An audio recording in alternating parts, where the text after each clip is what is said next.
Hello everybody, welcome back to another video. My name is Glenn and this is ArtWave27. So today's video was inspired by subscriber Working for Gear. If you like what I draw and you would like to own it, I will leave my email address in the description and just let me know where to send it as promised. With that said, I'm not sure that I'm completely happy with the direction I went with the styling on this. I am a child of the 80s, and I grew up and came of age in the 80s, and I tend to fall back on that as a default when I'm drawing things sometimes. I think one of my movies that influenced me a lot was the movie Mad Max, so I tend to have a kind of a Mad Max look on anything that's dystopian. I try my best to be a child of the present, but I've noticed that the older you get, the more your nostalgia kind of creeps up on you and gets into what you're doing. I'm in my late 50s now, so nostalgia is there quite frequently these days. So I'm thinking I'm going to revisit this subject matter sometime soon and maybe do a little different styling on it, something a little more cyberpunk meets dystopian future kind of thing. I don't know. Next up, a cousin of mine in the comments asked about how I learned how to draw.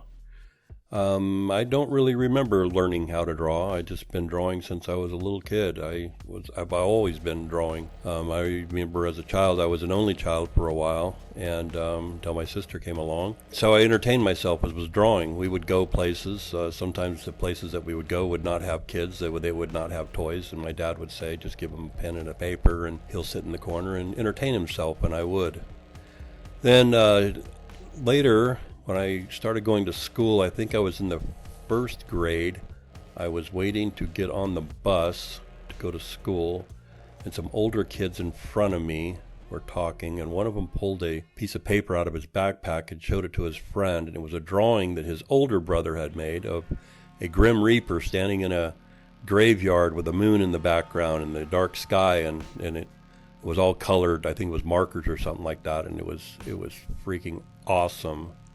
And I saw that and I was like so inspired. It's like, wow, I want to do that. And I think that's the moment that I turned from just being a kid who likes to draw to a kid who wants to be an artist. I think there was a turning point right there. And that's when I really started focusing in on being an artist. My mom was a drawer. She loves to draw. Or when I was a child, she loved to draw. And she would draw quite frequently when I was a child, so I would watch her and I would draw pictures, and that's what inspired me to keep going.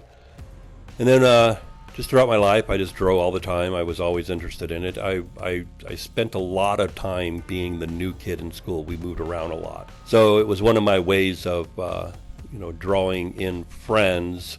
Is I would sit there and draw pictures, and then people would come over and start talking to me, and that was my way of breaking the ice with people.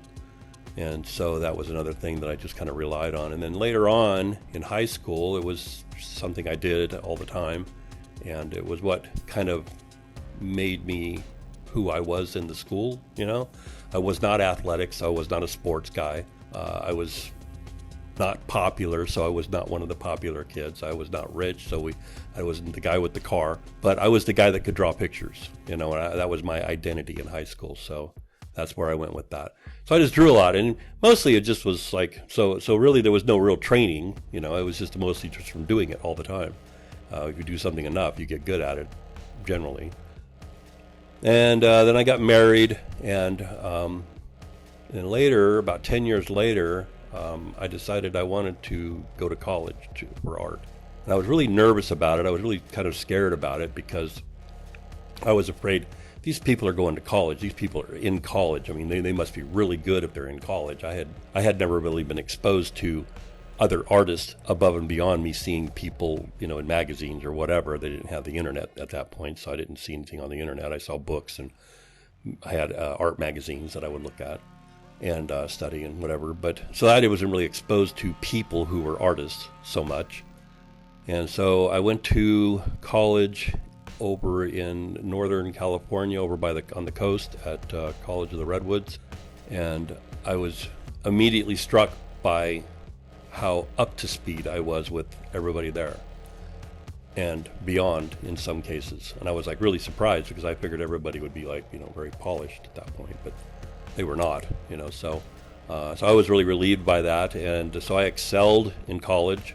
In fact, my professor took me to the side at the end of the course and apologized because he said the highest grade that he could give me, the highest grade that they would allow him to give me, was an A+. He couldn't give me any more, and which he desired to do.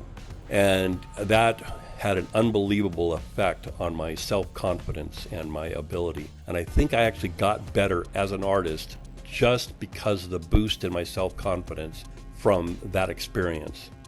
So no matter how much you practice, no matter how much you try, no matter how many classes you take or tutorials you watch or all that stuff, if you have a lack of confidence, you're still not going to be up to what you could be. So find that way of getting that confidence. Draw something that gets put out to people, that they can give you feedback, and good positive feedback that gives you the self-confidence to really just loosen up and draw. Because creativity is something that's deep inside of us, and our conscious mind restricts it. And we need a bridge between our conscious mind and the reality of this world to our creativity. And lack of confidence can just be a real blockage to that, And so once you get rid of that confidence blockage, sometimes your creativity can just really just explode and just go places. Okay, so anyhow, future stuff.